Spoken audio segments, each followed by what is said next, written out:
Ladies and gentlemen, boys and girls, viewers of all ages, welcome back to the show, Just My Thoughts. I am your host, Erick Daniel Coughlin, and today we are going to continue the off-season march through free agency and march ourselves through the NFC North and finish up the NFC. So what we're going to do, we're going to start with the Lions and march ourselves through the entire division of the NFC North. Are you ready?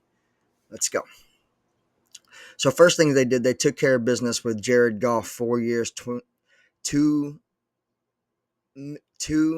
Okay, starting off again. Jared Goff, 4 years, $212 million. I don't know why I couldn't say that, but extension. So Goff ain't going nowhere. Backup quarterback Nate Stuffield.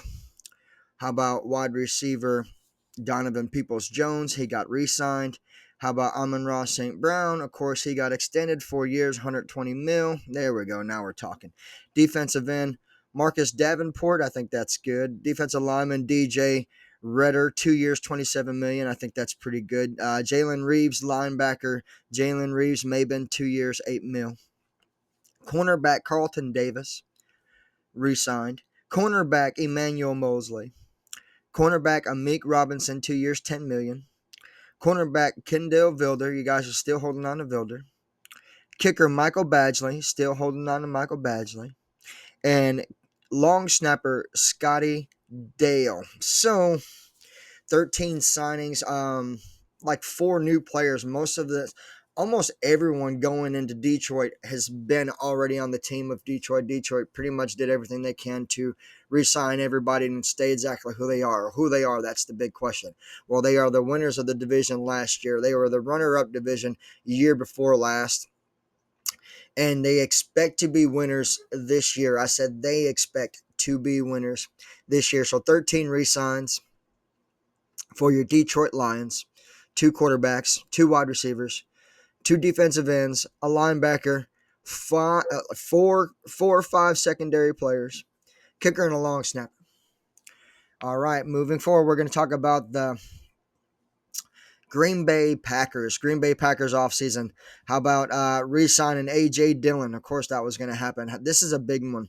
How about signing Josh Jacobs, 4 years, $48 million. Josh Jacobs 2 years ago was the leading rusher of the NFL 2 years ago for the Raiders. In case you guys might be wondering who that is, that's a big buy. Tyler Davis, tight end Tyler Davis. Linebacker Eric Wilson. Cornerback Corey Ballantyne. A special team specialist. He plays cornerback. He plays safety. He plays kick returner. How about Keyshawn Nixon? Safety Xavier McKinney. 4 years, $68 million on Xavier. On Keyshawn Nixon, 3 years, $19 million. On Josh Jacobs, like I said, 4 years, $48 million. And then kicker Greg Joseph. So you pretty much re-sign everyone that became a free agent because you're battling to try to get on the top of the North. Everyone thinks the North is up for grabs. And you guys fared off pretty well with Jordan Love last year. So you guys think you're legit. And you brought in a badass running back to kind of help you stay legit. All in all, 8 moves. All in all, trying to relatively stay the same. You brought in a little bit of help for Love and for the receivers. All I can say is I'm not even going to tell you good luck. I'm going to say is fuck you, Green Bay Packers fans. Moving forward, Minnesota Vikings. 17 either between re-signing players, between finding new free agents, between extending rookie contracts, 17 signs for the Minnesota Vikings. Are you guys ready? Quarterback Sam Darnold. I don't know why I said that. Maybe I need to drink some tea, guys. Give me 5 seconds here. All right, feeling a little bit better. Quarterback Sam Darnold. How about running back Aaron Jones? I hate that. I hate when people stay in the same division. Aaron Jones from Green Bay. How about wide receiver Justin Jefferson, 4 years, $140 million. Everyone's seen that coming. Justin Jefferson think he's the man. Wide receiver Brandon Powell. Wide receiver Trent Sherfield. Tight end Johnny Mutt, Tight end, Robert Tonyan. Robert Tonyan, do you not know how to play anywhere else? You were a Green Bay Packer. You were a Chicago Bear. Now you are a Minnesota Viking. Get out of the division, bud. Just get out of the division. Moving forward. Defensive end, Jonathan Grenard. That's 4 years, $76 million. That's something. Defensive end, Andrew Van Ginkel. Everyone's seen that one coming. 2 years. I don't even know the numbers on it. I think it was like 2 years, 18 million. I think they're paying him $9 million a year. Defensive end, Jaheed Ward. Defensive tackle, Jared Tillery. Defensive tackle, Jonathan Bullard. Defensive tackle, uh, Jonah Williams. Cornerback, Blake Cashman. 3 years, $25 million. Blake Cashman's pretty good. Cornerback, Kamu Gregier Hill. Gregier Hill, whoever that is. Cornerback, Shaquille Griffin. I like Shaquille Griffin. And kicker, John Parker Romo. Again, 17 new signs for your Minnesota Vikings. And now for the Chicago Bears. Now we're going to cover the off-season signings throughout free agency, and then we're going to touch on the draft. And then, of course, we're going to pick our winners of the division and break down the division. First of all, 16 signings throughout free agency. Are you ready for this? Quarterback, Brett Ripon. Running back, DeAndre Swift, 3 year, $24 million. Good job. I told you we needed a 1,000-yard back. We went out and we got a 1,000-yard back. Good job, Bears. Good job, Eric, for knowing what you needed. And great job by the organization of getting exactly what that was. I said we needed a 1,000-yard back. We got him, DeAndre Swift. 3 years, $24 million. Great job. Wide receiver Keenan Allen on a 2-year deal. We got him for a couple of years. I don't know the exact numbers. We're going to just say I think he's getting 24, probably $12 million a year. I think we're just going to call it Keenan Allen, 2 years, $24 million. Wide receiver Keenan Allen, guys. Of course, Dante Pettis re-signed again. So we got Pettis maybe like 3 years ago, maybe 4 years ago, and he just keeps on 1 year in himself onto the team. But I like Pettis for a lot of different reasons. He gives you like a reliable option in the slot in case anybody gets hurt. He plays special teams, both ways, kicking and receiving. So that's good. He's not afraid to put his body on the line, make some tackles for us. I like Dante Pettis. He stuck around another year. Good job, Dante. Thank you for all your services. Tight end, Gerald Everett, 2 years, $12 million. Nice. Defensive end, Jake Martin. Linebacker, Amen Abengada. Cornerback, Jalen Johnson, 4 years, $76 million. Jalen got the big bag. Good job, Jalen. Safety, Kevin Bernard.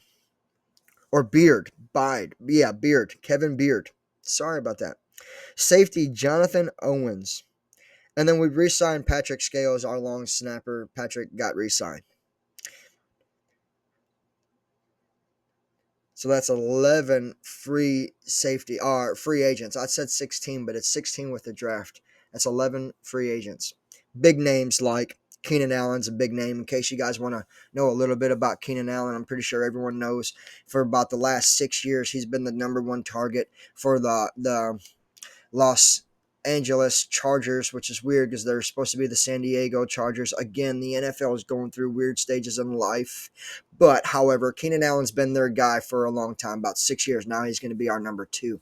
That's going to be great things for us. How about DeAndre Swift? DeAndre Swift, started his career with Detroit Lions and chewed up our division. He averaged 1,000 yards in this division already for 2 years consecutive, and then got traded to the Eagles, right? And you're like, holy crap, why would they even do that? Well, who knows and who cares, because he took it with a vengeance and went out there for about 1,300 yards his year out there last year. You can look him up. He had about 1,326, I think is what his numbers were last year. So he's coming into his 4th year into the league, and he's already got pushing 4,000 yards total in his career. Great job for the Bears. for bringing in a guy that not only is going to get 1,000 yards, not only is he going to do that, he already understands this division and what it means to be at the top of this division against the great job. How about the whole Jared Everett thing? Let's talk about that because, for like the last 3 or 4 years, when Keenan Allen wasn't open, guess who else was? Jared Everett. That's right. We literally got half of the Chargers offense. Everyone's like, oh, yeah, Justin Herbert does really great job. Maybe it's because he had really great weapons like Keenan Allen and Jared Everett. Guess what? Now they're going to be on our team. So now we got those great weapons in Keenan Allen and Jared Everett. So again, fantastic fucking job. And then like making Jalen Johnson the number one guy on the defense, paying him the big bag, extended him the 4 years. We had to lose, and so we had to sacrifice Eddie Jackson, but we brought in three guys, and we got three new guys that can play safety.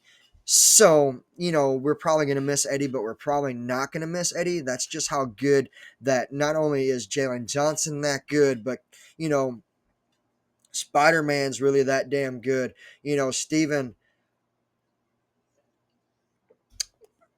Stevenson's really that damn good. And even Smith, Smitty come in there last year playing pretty damn good. So with Brisker and Stevenson and Kyler and now obviously Jalen and bringing in the new safeties, it could be said that and it has been should have been talked about pretty much my whole life. I've always understood. Listen, I've always understood this. The Chicago Bears have the greatest secondary in NFL history for years and years and years and years and years and years. The one thing they've always done right is building a secondary, and we're there again. I don't see no secondary in the NFL hardly as competitive or as talented as my secondary. Great job, Chicago Bears. Now let's talk about their rookies. We drafted Caleb Williams, number one. Great job. Everyone says we've never had a quarterback. That's a lie. I think we've had a few in my lifetime. Kyle Orton was a really great guy. Brought us to the playoffs. Fought us into a position to be in the Super Bowl. And then, Rex Grossman blew the game, literally blew the game. But, I mean, all that success really kind of came from a dominant defense and the reliability of Kyle Orton. And I love Jay Cutler. Everyone rags on Jay Cutler, but the truth about Jay Cutler is this. He gave us, pretty much a 9-10, year competitive range, 2 championships. So, within that range, did we win either one of them? No. Should we have won both of them? Yes. Have we ever competed in the Super Bowl? No. But where we were there, we were kind of there twice. So everyone wants to rag on Jay, but without Jay, we'd never been there at all. That's the truth about Jay. And then we also had Mitchell Trubisky, who I also thought was great. I thought Mitchell Trubisky should probably even still be on this team right now. That's how good I thought Mitch was. Brought us to the playoffs twice. Last time we considerably even could be thought of as a successful team was under Mitchell Trubisky. So, yeah, we've had quarterbacks, but everyone says we never had one. So we took one, number one overall, Caleb Williams. Then at number 9, a second first round and the second within the top 10 pick, Rome Odunze. So, this is incredible because Rome Odunze is pretty much like, you guys remember how great Steve Smith was? Wide receiver for the Carolina Panthers and then became a Baltimore Raven. That guy is what I see in Rome Odunze, except for Rome is actually bigger. Rome's kind of built almost like the same size of one of the likes of T.O., but kind of runs like Smith. So he's kind of like a freak, you know what I mean? And we got him on the Bears. Kind of reminds me of a lot bigger, a lot stronger Johnny Knox, who absolutely flashes of Johnny Knox are going to be showing up all over the place this year for one Tyler Scott, who was a rookie last year. He's going to be a second-year player this year. But Rome Odunze, good job. We got a punter. That's right. Torrey Taylor was considered the best special teams player in the NFL draft this year. We drafted him. We drafted a punter. It's wild to even think about. Poles thinks about football so much that he thinks about every side of the ball, including kicking it. So great job. I think that's phenomenal. You don't really hear about drafting punters too much, and especially not a punter considered the best special teams player in the draft, and he ended up a Bear. Picked up a nice defensive end, Devin Booker, because everyone's so worried about what are we going to do? Are we going to re-sign Yannick? Are we going to draft a player? I mean, are we going to bring in a free agent, a couple of free agents? How are we going to fill in the other side of Montez Sweat? Like, that's been the biggest question of the offseason. So they answered it by drafting a player. Good job. And then we got help from the offensive line. That's fucking incredible, because here's some things that I didn't talk about on the earlier. I didn't talk about that we brought in 3 offensive lineman players through free agency. One, Ryan Bates, and the other 2 I didn't even write down, but Ryan Bates will be a starter. And then we drafted one, Coughlin. I don't know how to say Coughlин's last name. He's just a big ass boy, around the Chicago Great Lakes area. So he's almost like a hometown Bear.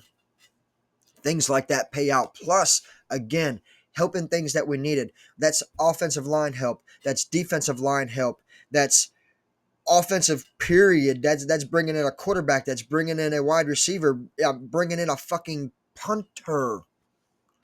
That's all marks across the board. Check, because I told you we brought in 3 safeties to replace Eddie Jackson. It sucks that you have to replace Eddie with 3 players, but at least we were smart enough to do it. Good job. Again, fixed the whole running back locker room, because here's the thing. Khalil Herbert, he didn't go nowhere. He's still on the team.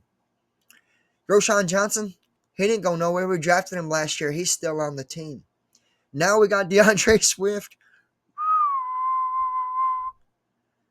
Ladies and gentlemen, it's time. It's time to break down the winners of the division, and then the second and the third and the fourth place of the division. And of course, it comes to no surprise at all. The first place team of this division, with a 13-4 record, your Chicago Bears. Your second place team, probably still playoff team, with a acceptable 11-6 record, your Detroit Lions.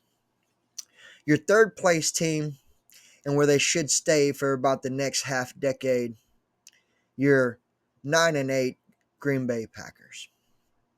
And for the first time in my lifetime, well, it maybe not be the first time, but very rarely does this happen. Your last place, and probably I'm going to predict the worst team in football, your 4-13 Minnesota Vikings. And this is the reason why. So, the Vikings and the Bears flip-flop back and forth, a lot of changes. 16 changes for Chicago Bears, 17 changes for the Minnesota Vikings. Difference being this. The Chicago Bears have been changing for 3 years. This is our 3rd consecutive year. We're in what they call a rebuild mode, right? And the 3rd year is supposed to signify that your rebuild is moving forward and progressing. We've checked the box all 3 times. First time, brand new manager, brand new head coach. Boom. Year 2, start shaping the team, start shaping the roster. Boom, did it in year 2. Boom, completed it in year 3. We've got megastars, superstars, and potential future GOATs on this team. Where you guys had, in respect, one of the best quarterbacks in the NFL playing right now in this division across the league. You guys let go of one of the most dangerous quarterbacks in the league. You guys did not keep Kirk Cousins. All right. Then, not only did you not keep Kirk Cousins, you bring in a guy that everyone knows about, Aaron Jones. What are you thinking bringing in Aaron Jones? I have no idea. You give almost all your money to a quarterback or to a wide receiver. You give almost all your money to a wide receiver. You didn't reshape or rebuild or rebend your defense. That is why you're going to be one of the worst teams in the NFL, and definitely the worst team in this division. So since we got a little extra time, I thought we'd do something a little bit fun here. First of all, that's what we're going to do. We're going to kind of predict, and again, like this is way before, this is fresh off the off season, guys. We haven't even hit preseason yet. We hit the Hall of Fame game this Thursday. The Chicago Bears will play the Houston Texans Thursday night, 7 o'clock. Everybody get ready, because the first NFL action you get my hometown team, the Chicago Bears, versus the Houston Texans. So that happens. So before all that, let's break down a NFC playoff picture. Well, obviously, to make the playoffs, the only way to do that, or the easiest way to do that, the guaranteed way to do that, is win your division. So let's recap all my division winners. That's the 49ers, Chicago Bears, Washington Commanders, and the Tampa Bay Buccaneers. So there's four playoff teams right there. Now, there's 7 playoff teams in general, so we got to pick 3 more guys, 3 super rebuilt, revamped, ready to go teams. Obviously, Detroit Lions are going to be there. I predict the Atlanta Falcons are definitely going to be in there. And I say the Dallas Cowboys are going to be there. Boom, there's your 7, your Chicago Bears, your Dallas Cowboys, your Atlanta Falcons, your Tampa Bay Buccaneers, your San Francisco 49ers, your Washington Commanders, is how I see the NFC. Now, in the hunt, in case things happen, because things are wild in the NFL, you could lose your quarterback, you could lose your running back, you can lose some teams. So who are the teams I think are still going to be pretty competitive? You might have to keep your eyes on them. They could shock you. They could be a little bit better than what I'm expecting. I might be underrating them a little bit. Let's talk about those teams right there. The Eagles could definitely shock you, definitely beat up everybody in that division. The Eagles could win that division, even though I'm picking the Washington Commanders. So I could be wrong about the Eagles. I'm going to say that without a shot of a doubt, for respect of a brand new regime, you might want to keep a close eye on the Seattle Seahawks. They might be a little tougher than I think. I like Sam Howell.